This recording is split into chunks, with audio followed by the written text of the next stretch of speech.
Griffiths, who's the Senior Industry Development Officer in the Ag Policy Area of Te Pikuhi, and Mary Bennett's here as well today from the same area.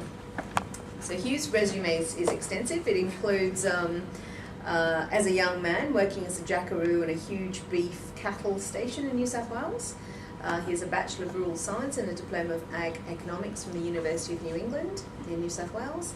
He joined the Department of Agriculture in 1974, and in that time worked on, and I'm not quite sure in what context, but worked on deer, emu, Cape Barren geese, green tea, wasabi and native plant foods development, and more recently in agricultural economics, growth and development trends, and the Tasmanian food and beverage scorecard system. So Hugh's main focus for us today will be the scorecard system and how useful it is when you need to piece together data from various sources. So over to you, Mr. Griffiths. Thank you, Gina. Thank you. Is it okay if I sit down as the people up north can see? Fine. Yep, that's fine. Beautiful. Great. Well, thank you for making me welcome, and to Robin and to Gina for inviting me along. I think it's the first part of what I was intending to do was to talk about the scorecard methodology, and I think that fits in nicely with some of the things that you talked about this morning, but also last seminar presentation, where we talked about some of the challenges of getting data and where there are gaps in data. And the scorecard's certainly been very helpful to us in doing that. But I think I'd just like to say at the start that we've been producing a food and beverage scorecard now for 7 years, and so it's a really good time to present some of the trends and analysis and identify some of the things that we think are happening. But the reason we started on this course all those years ago was that we needed a method for reporting growth and development in the food industry. We had a new initiative called the State of Growth, and as Chris Locke said last time, it's not much use starting something unless you can actually measure outcomes. So we actually just adopted the methodology that was developed in South Australia, because they had similar issues, mainly that there hasn't been any state manufacturing data for the food industry released since about 2006-07, and another really important issue and the gap in our knowledge in Tasmania is that there's no information available on interstate trade, which for most commodities is by far the major market segment. So it's about piecing together information from various sources, and we particularly rely on ABS data, the ag stats and the fisheries data that is collected in our own agency but is reported by ABARES. But there's lots of other little supplementary sources of information to fill some of the gaps. And an example of that is there's no information published on chickens, on the chicken industry. And yet our it used to be meat hygiene, Mary. Product integrity. Product integrity branch actually has all the stats on the numbers of chickens produced. There's another source of information that's available is the honey industry. There's no information published on honey for some reason, and that's principally because the information in Tasmania is suppressed because Western Australia has an issue about honey production, and they don't want the information published in Western Australia, so Tasmania gets left off the list as well, because it'd be very easy to identify the Western Australian component of honey in the total figure. So, I mean, there are some of the issues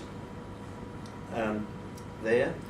Our quarantine people are able to provide information on livestock shipments into Tasmania, so that's another sort of valuable source. And industry's been really helpful. So there's companies like Houston's Farm, Cadbury, Fonterra, Bogues and Cascade have provided basically information that we can't gain from other sources.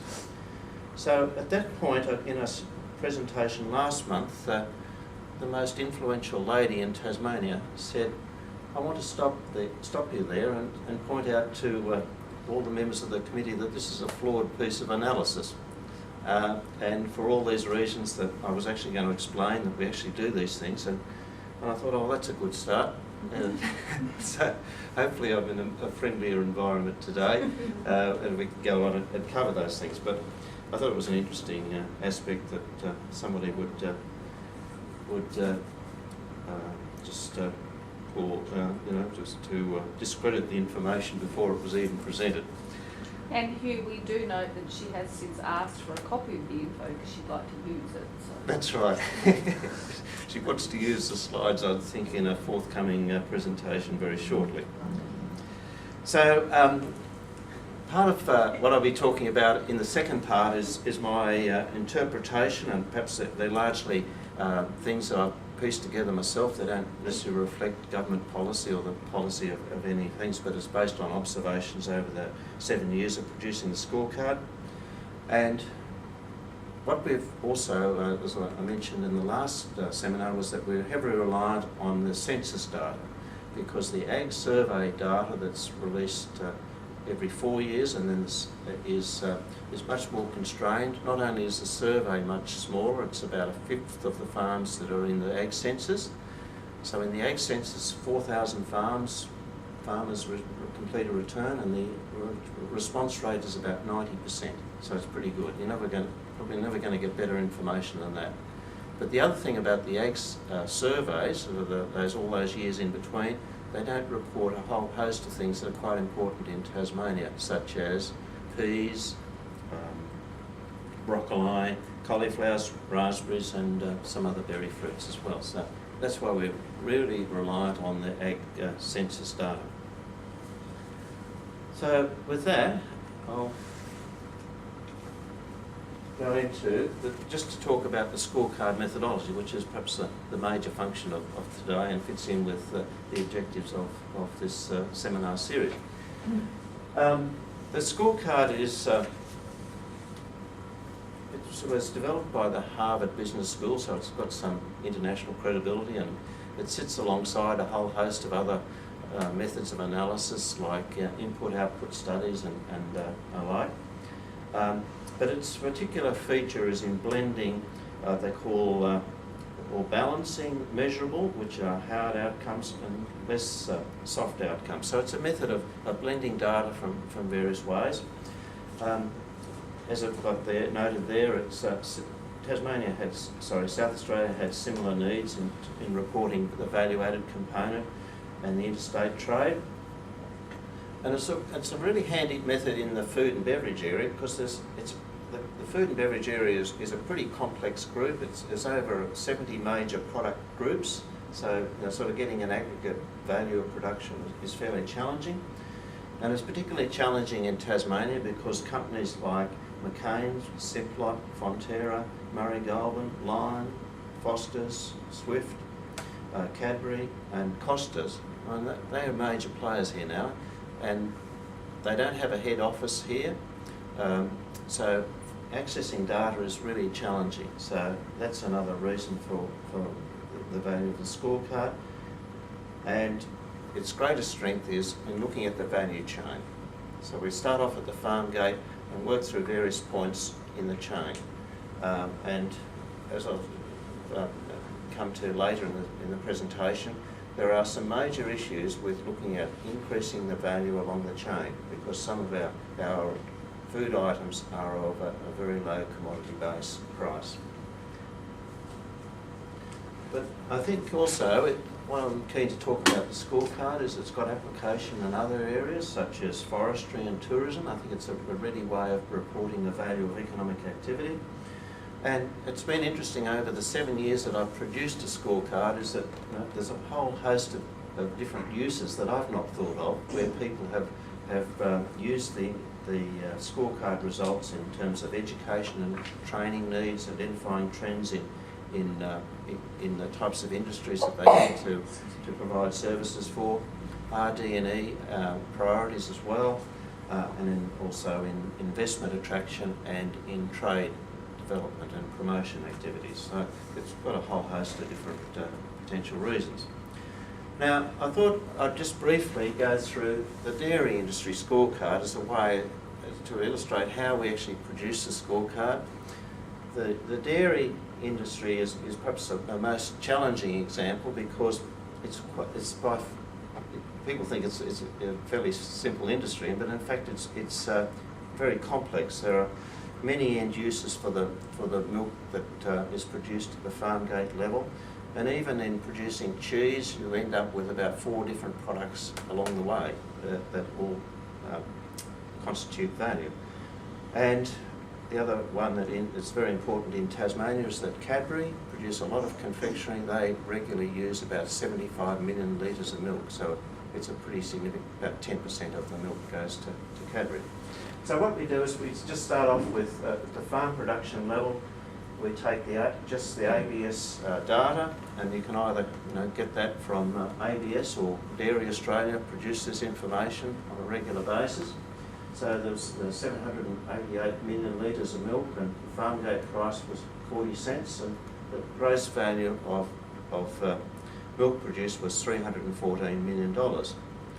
So the next step is looking at what happens in the processing side, and that's where it gets interesting, because that's where the information isn't produced on a whole, on some particular categories, simply because that information is suppressed, because Fonterra up to date has been the major producer of cheese and milk powders, and so consequently the information in those categories is suppressed. So one's able to get, I should have included cheese there, I should have been butter and milk powders. So Dairy Australia produce a really good little annual publication that has information on whole milk sales and cheese sales and production as well, so that gives you that information. But I'll just, we're constrained with time today, so I'll just pick out cheese as a category. It's a major category in Tasmania. There's 46,000 tonnes of cheese produced annually, and that it would take, to produce 1 kilo of cheese, it's about 9.5 litres of milk to produce 1 kilo of cheese. So roughly you would say it's about 60% of the milk that is produced in Tasmania goes to some form of cheese production. So that's at the factory level, and as I mentioned, the butter and powders, that's information that I have been getting from Fonterra, and now with the other new milk powder factory coming online, I'll have to get information from them in the next ScoreCard. So the next stage in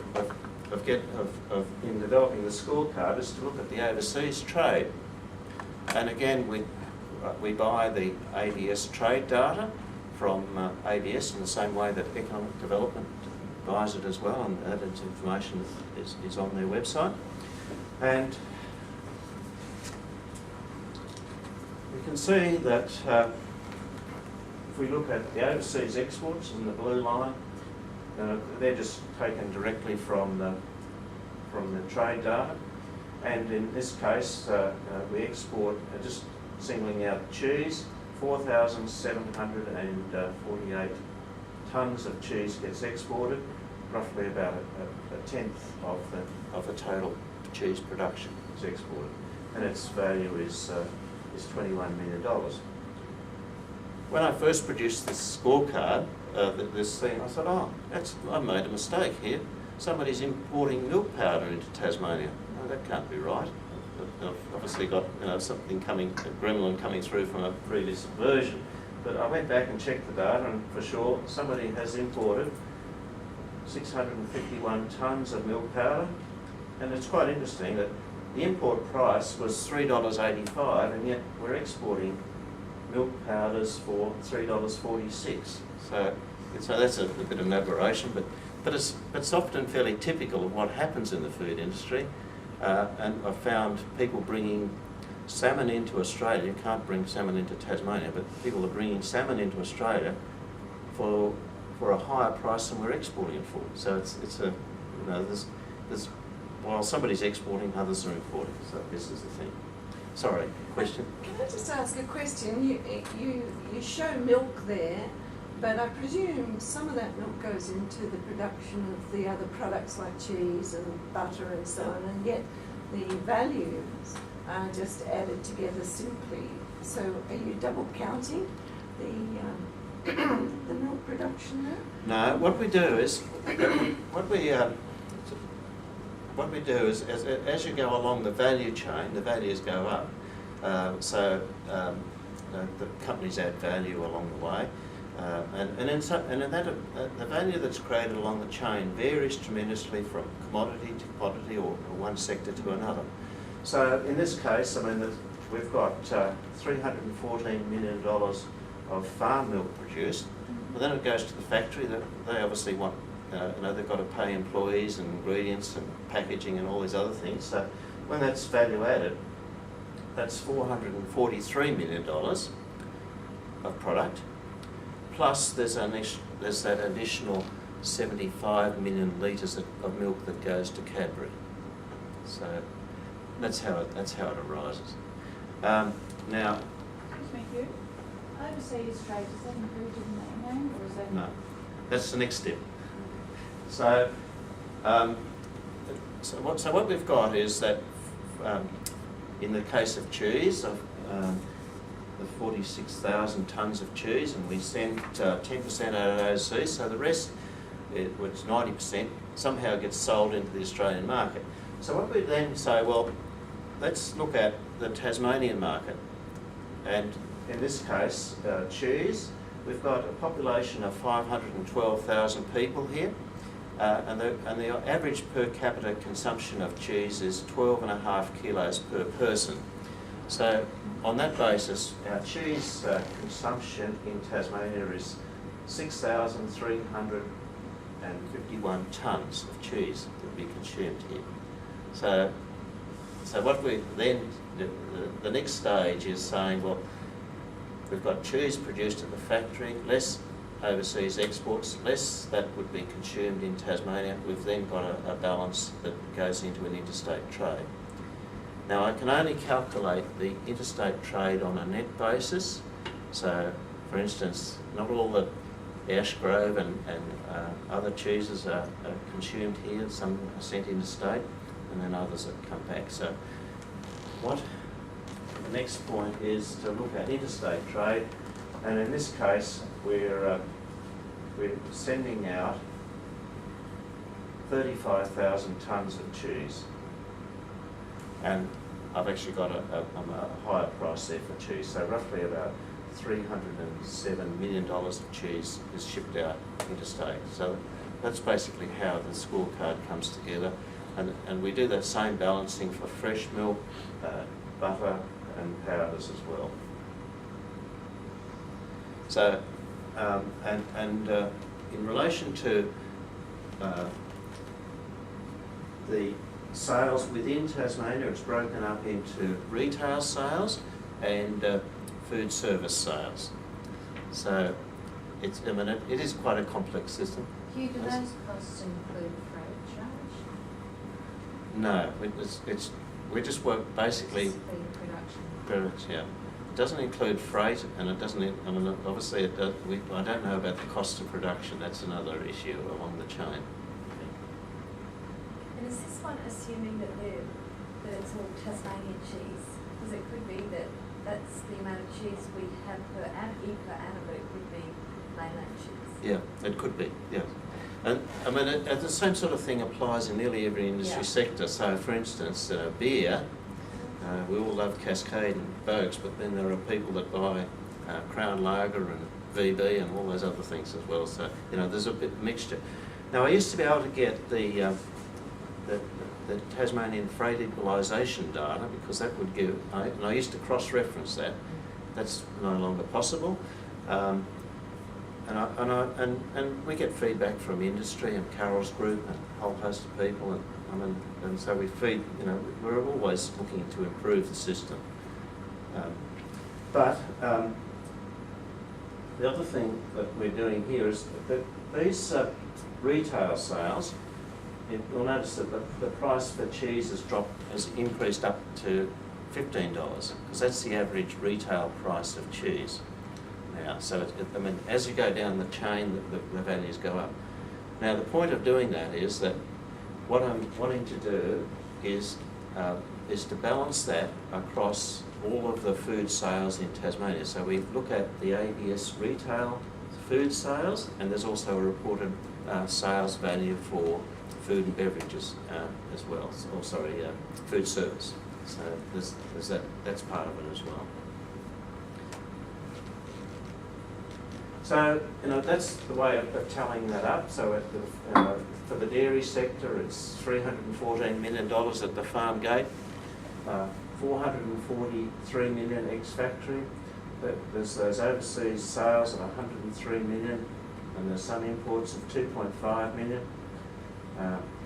We send interstate nearly 355 million. We've got sales within the state of retail sales of 206 million, and food service sales 4.1 million. So all up, the total gross revenue for the dairy sector is 668 million.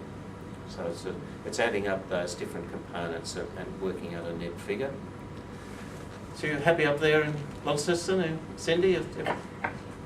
Yes, thank you. Yeah. So I don't want to get too bogged down in the detail of that, but the next stage is pulling all the different sectors together. And as I mentioned, there's something like 70 different commodity groups that we're looking at. So there's abalone, apples, rock lobster, salmon, a whole host of things. So that's sort of an indication of what the final scorecard looks like.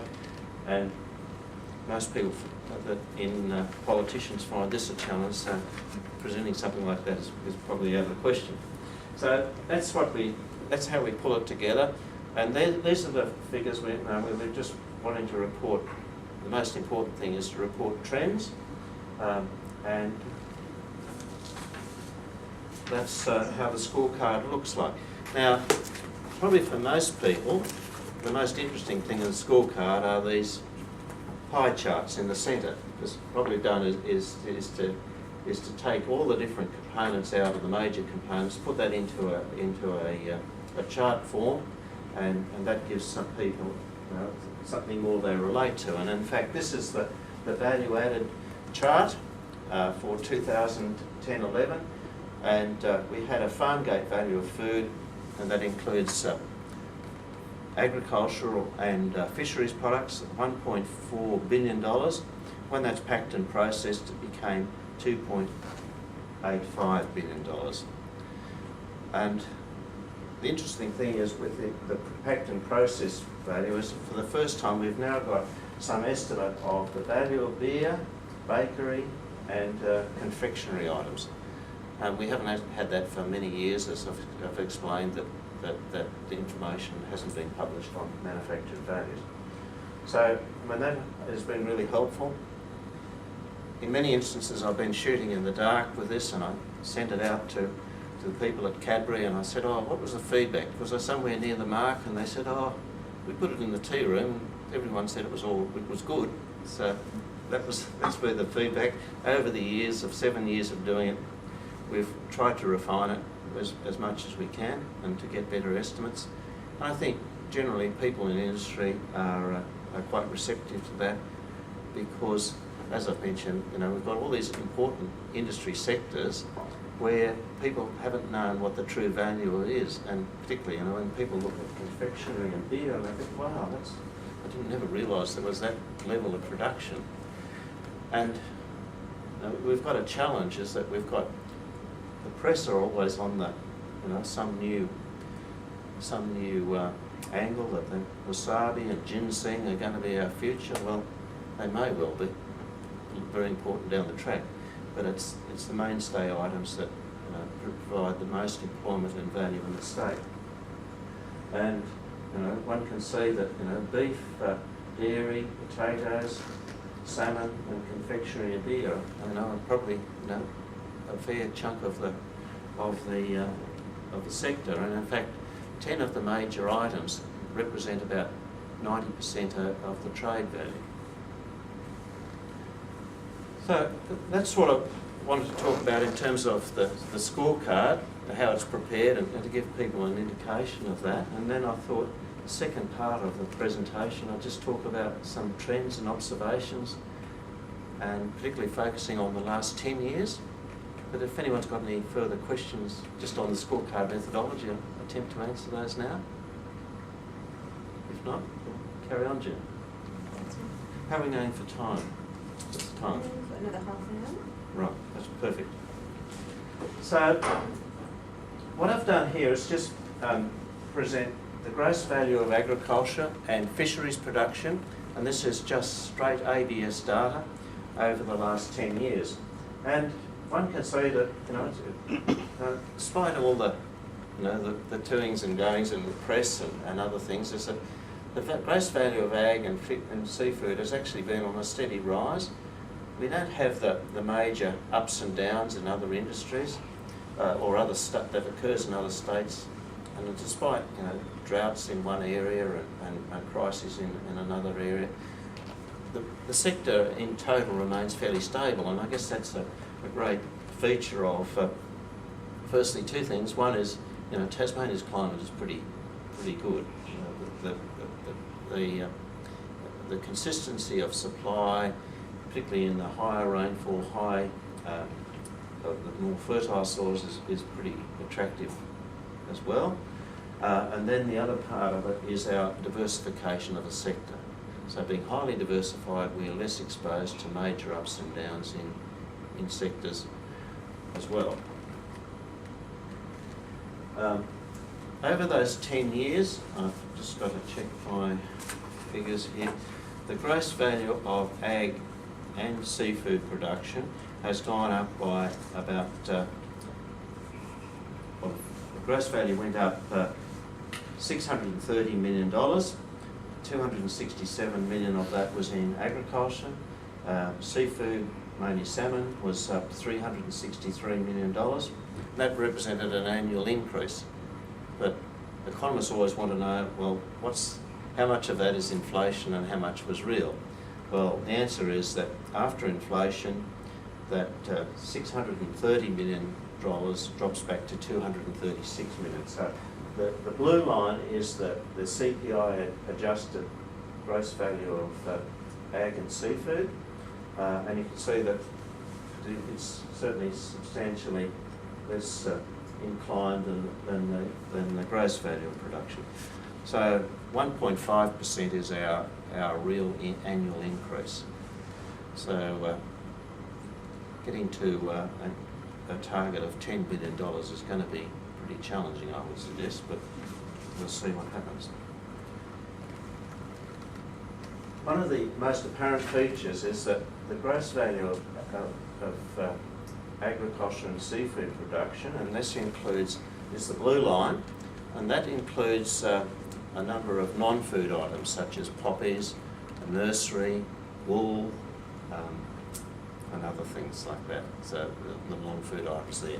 And certainly we know that poppy production has been a fair boost to agriculture. So, and the red line is the gross value of overseas food exports. So there is a slight difference between the two lines, but I think that it's a fairly convincing item that the gross value of our exports hasn't kept pace with increasing production. So if we look at now what's happened in the different sectors over that, and here I've actually got it's a slightly different time frame. It's one census year to the other. Now the most recent census, it was a year of high summer rainfall. So we had a very dramatic effect on particularly poppies, potatoes, carrots, and also wine grapes was very significantly affected as well. So it's a slightly unfair comparison.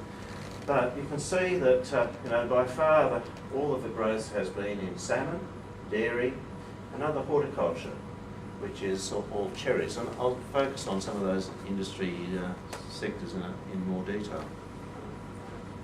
Salmon's been by far the highest level of growth, as shown in the previous slide.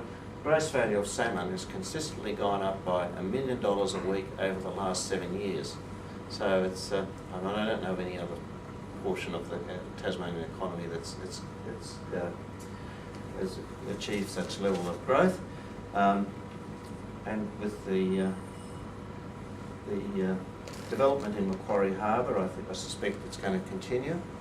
and I think it's going to continue for a good reason, is that seafood consumption in Australia is very low. It's only 12 kilos per person.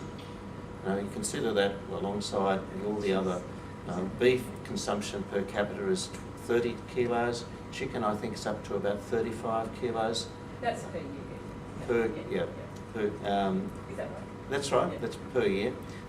Pork is 26 kilos. So, and at the moment, salmon production can only supply about 2 kilos per capita per person per year in Australia. So I would suspect that I'd be surprised if it's priced competitively and they continue to market professionally as they are, that we could see production and find the increased production find a ready market. We just look at the growth sectors, and this again tells us what was in one of the previous charts about the gross value of production significantly increased in seafood, vegetables, which was mainly potatoes, and dairy. And then the other interesting one is down the bottom, you'll see field crops down the bottom, 135 million. That's all beer production. So beer fits because it's largely barley and hop based, and that's where it fits in that category. So that's also been a significant commodity that's increased in Tasmania. And you can see that again, it was pointed out in the previous one of the previous charts, is that overseas exports has been really constrained.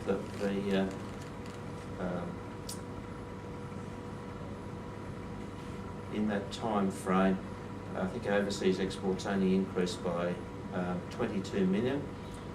Well, I've got a total there. Anyway, it's there. Farm production went up by 466 million. The value added was up 744 million. That's right. Overseas exports was 21 million increase, but our estimated interstate exports went up by 514 million, and that's mainly because all of that increase, particularly in salmon, beer, and dairy, has all gone to interstate markets. And lastly, the last column there is food sales within Tasmania. They actually have increased. Food retail sales increased from 1.3 billion to 1.85 billion, an increase of 545 million over that 6 year period.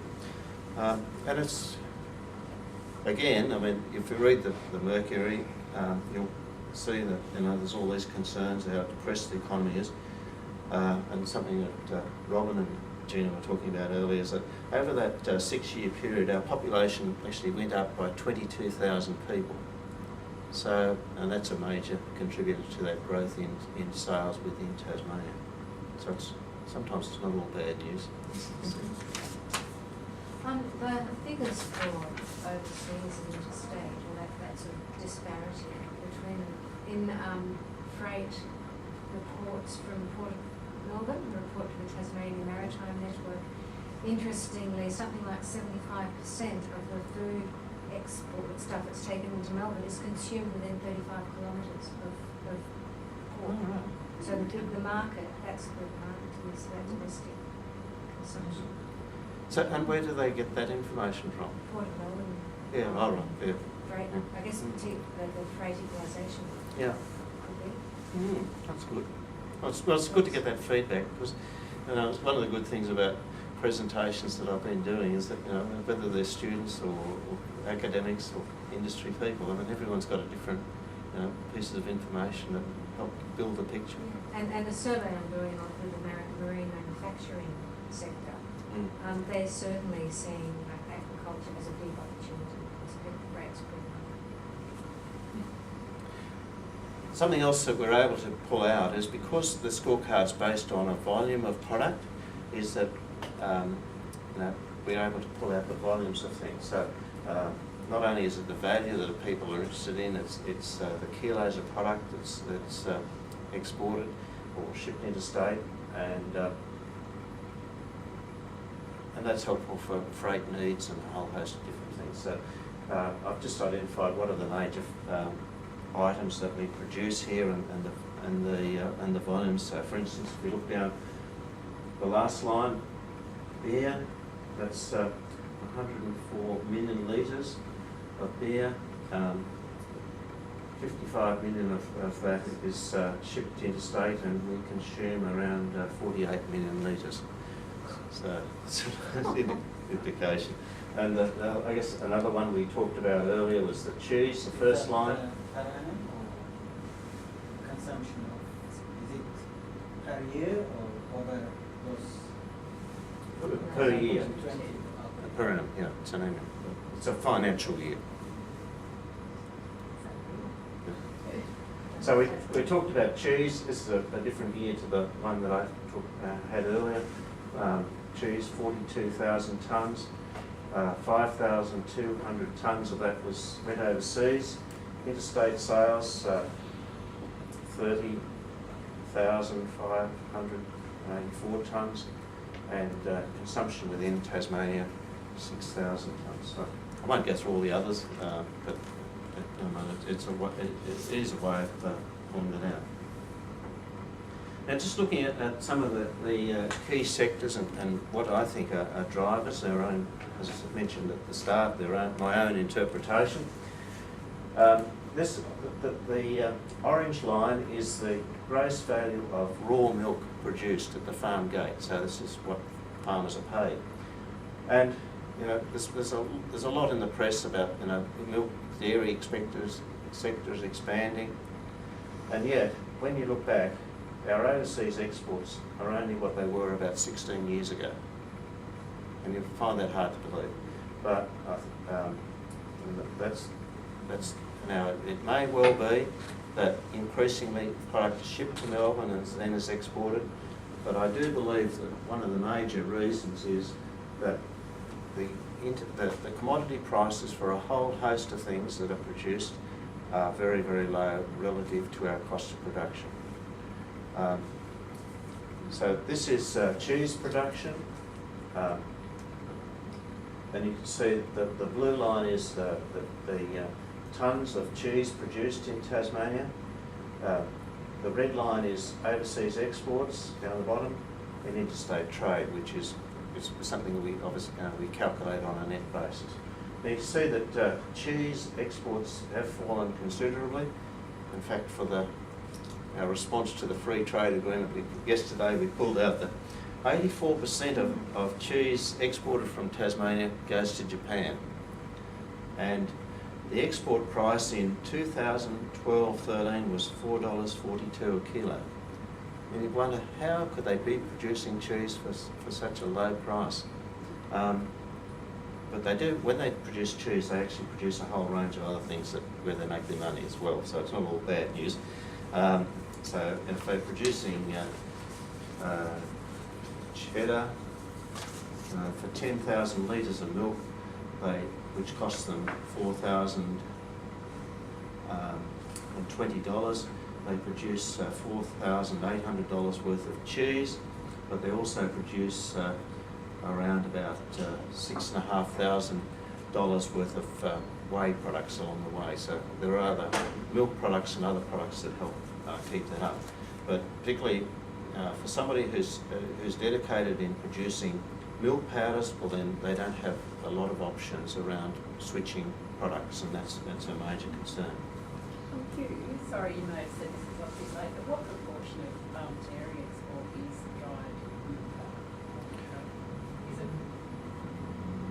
I'm not sure. I'd have to check, and I'd have to work that back. But basically, Is it growing? It's growing though, isn't it, over the last few years?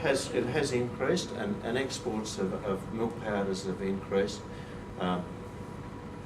One could look at about roughly. I mean, it takes about 11 to 12 litres of milk to produce 1 kilo of milk powder. So you could do it that way, but it's a pretty complex thing because when they're producing cheese, they produce milk powders as well, and things like that. But certainly the milk powders has increased, and the prices have increased, and they're also very volatile as well. But out of the dairy picture is that one of the things that looks like to me to be a good opportunity is that there were liquid milk products exported, and the export price was $2 a litre, which is it's about 5 times the return that you might get from cheese or milk powders. So that seems to me a great opportunity. And I think that we'll see a lot more increased production of yogurts from Tamar Valley dairies because that's been taken over. And again, that's a much higher value product, and they've also got options in better utilising some of the waste products that the company are looking at.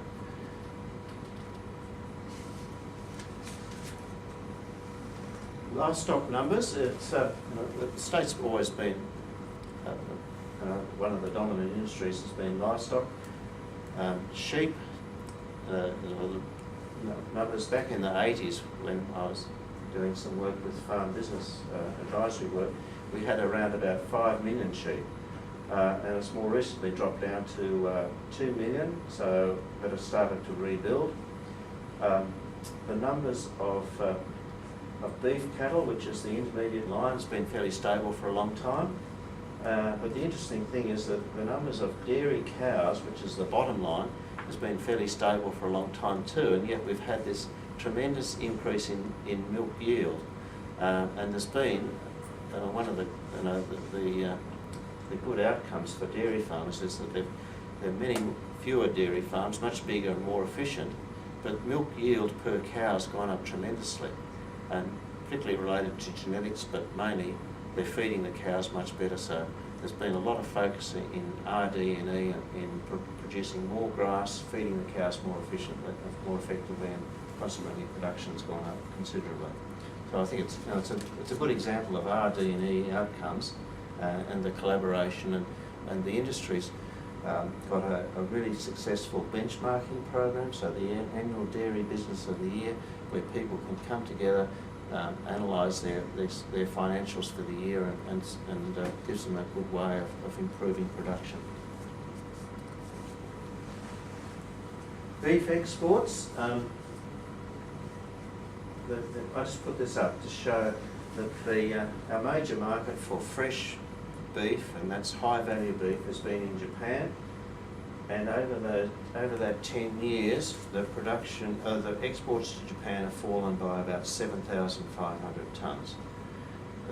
Again, I think there's a perception in Tasmania that we're exporting really high quality beef, and it is high quality. It's some of our best beef. It all goes out fresh, and it's what they call rumps, loins and strips, and they're in cryovac packs, so they're trimmed, they're ready for the butcher just to slice and put on it in the shop, and that goes out at $11.60 a kilo. So it's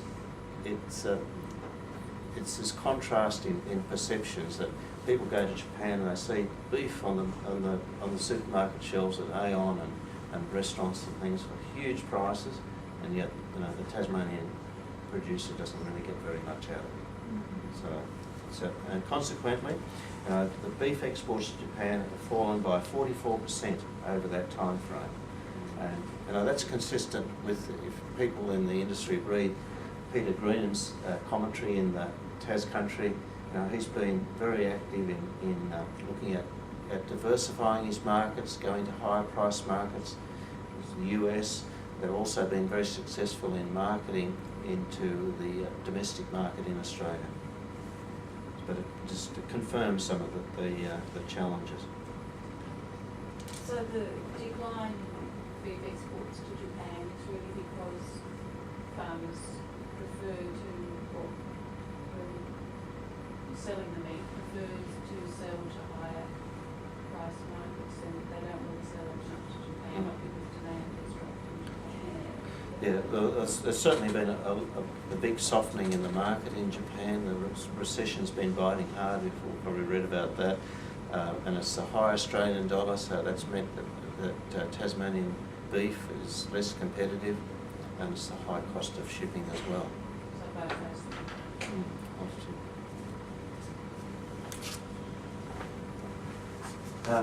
I've just got here a chart of sheep disposals, and one of the interesting things there is that middle line, the orange line, interstate sales.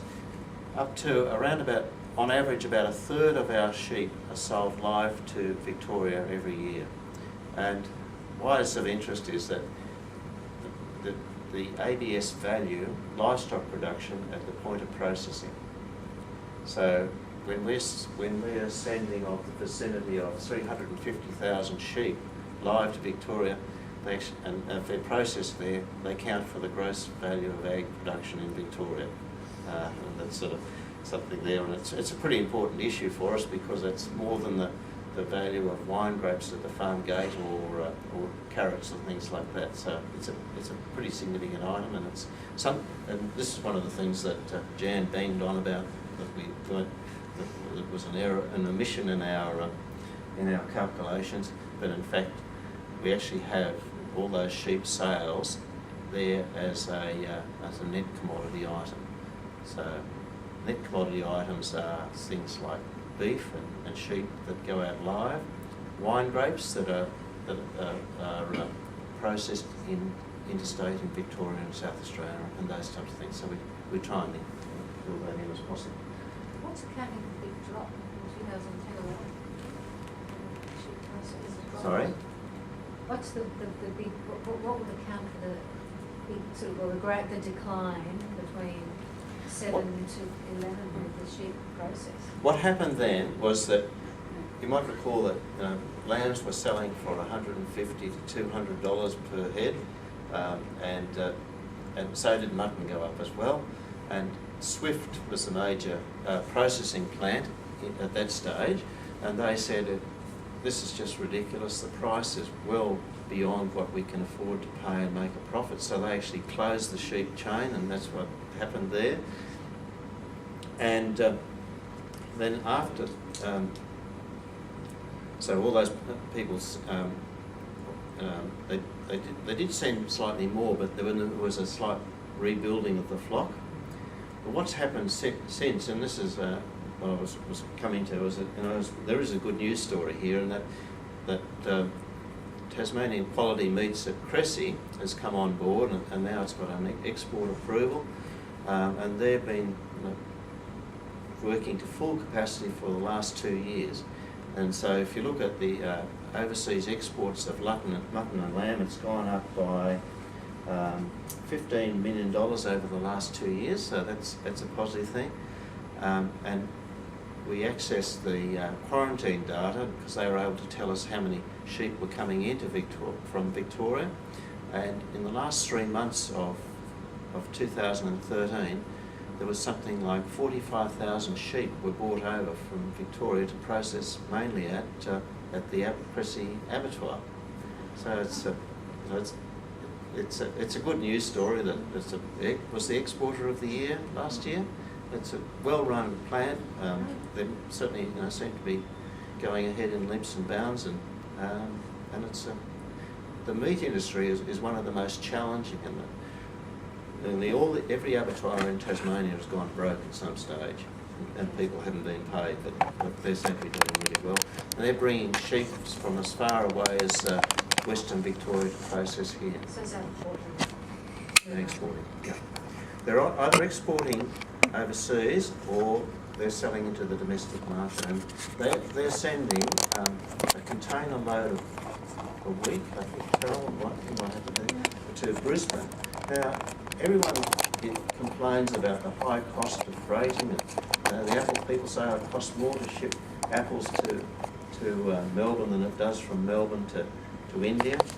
And yet, if you go to Brisbane to the markets at New Farm, there's a fantastic display of Tasmanian beef and lamb there, and they're actively marketing that alongside beef and lamb to other states. And the seafood providors next door have got oysters and salmon from Tasmania, and they love it and they promote it really well. And they're doing well in a really competitive market. And I always puzzled as to how that's still freighted via Melbourne, and then up, yeah. And you think, well, it probably costs $2.50 a kilometre for the truck to drive from Melbourne through to Brisbane. I and perhaps they've got some back freight, advantage or something like that. But they're still getting it there every week, and I think it's a good case study is to work out while others are complaining about the freight across Bass Strait as a major issue, there are others that are making things work. Yeah, just before you leave that, the rise in the price of lambs that happened around 08, 09, was that as a result of we just had a drought and came out of drought and so people were rebreeding flocks, do you think? I think that was part of it. And then at the same time, they started exporting, and I think there was quite a lot of lamb exported to the United States and also to Asia. And there was this perception that Asians don't like lamb, but in fact they found a ready market, I think, and again that was in Japan. So there was a lot of work done looking at the value chain in lamb, and again it was about looking at some of the success stories along that.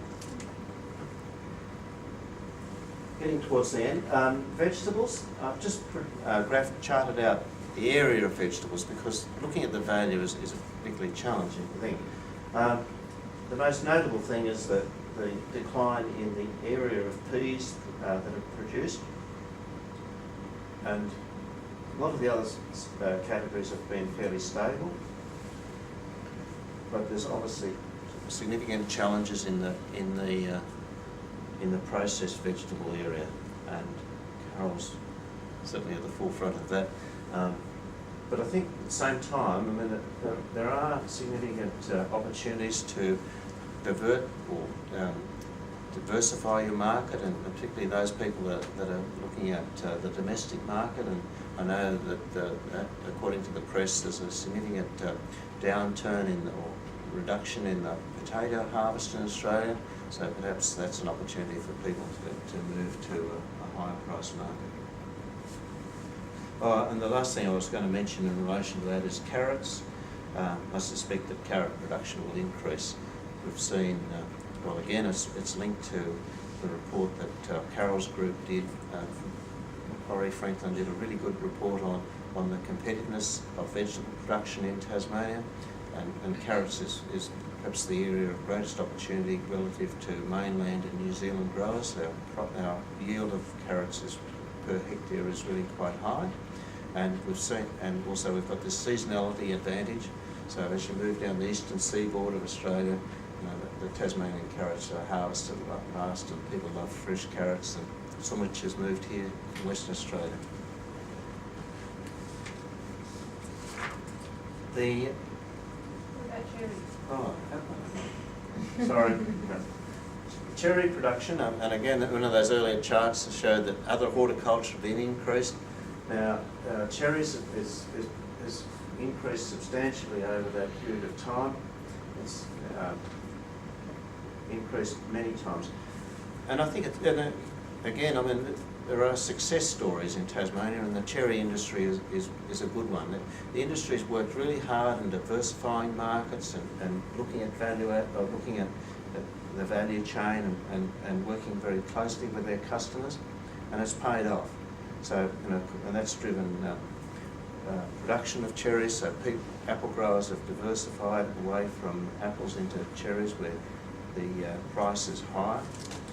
The export price of apples in 2012-13 was $1.43 a kilo.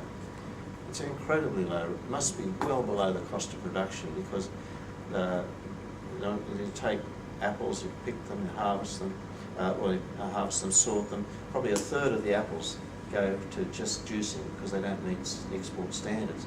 They put them in a box and they got $1.43 a kilo. The export price for cherries in that same year was $13 a kilo, which is well above the retail price in Australia, which is sort of a benchmark for me. And Lucy said at the last Food Advisory Committee meeting that they actually achieved around $17 a kilo. So it's a fantastic outcome. And across the food industry, there are lots of other examples where people have worked really hard in developing products and value chain, and Houston's farm is one of those. The salmon growers have done likewise. And I think the beer producers have done well as well. So that, there are lots of good case studies. Hugh, what about the cider? The impact of cider on production? Don't have any stats on cider yet, but Is it something you pick up on? well, we would hope to. Because some of those are cherry ciders as well. Mm. Yep. Cider consumers. And it is good. I mean, if you go down the hill and around the side tours, and I mean, and part of that is also the whiskey producers, and there's lots of people that have developed a really good product and focusing on quality and customer needs. And we do need to do much more. But I think that might be, I don't know what's going to happen with the reorganisation of activities, but perhaps it's an opportunity for people to look more at the value chain and help in preparing the scorecard and taking it to another level. The area of agricultural land over that 10-year period fell by 130,000 hectares. So not only is the value of production increased, but the area farmed has fallen quite considerably, mainly due to there was an extra 90,000 hectares of plantations and another 50,000 hectares of environmental protected areas. So that's taken out area, which is an interesting observation. And similarly, the number of people employed in agriculture over that 10-year period, the farm employment declined by 3,240 people, or 24%. It's a pretty amazing thing. Now, part of that might be explained by farmers outsourcing and using contract labour. Perhaps it's part of it is using centre pivots rather than moving irrigation pipes around 24 hours a day. But I also think a lot of it is about people working a lot harder and a lot smarter.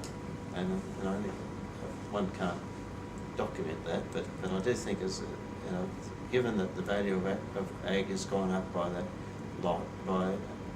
amount, and there's less land, more irrigated land, and fewer people, that it's a pointer, I think, as to what's happening. Hugh, we're just on 9 o'clock. Yep. All right. Just 2 slides to go. Can I? Yeah. Yep. Farmers' terms of trade. Now, this is taken from ABARES data, and it just sort of points to some of the things that are in the papers at the moment. I don't know whether you read the Advocate yesterday. Farmers surviving on very low incomes. While product prices have increased in many instances, input prices have risen far faster. But there is a green light at the horizon as in the last 5 years that the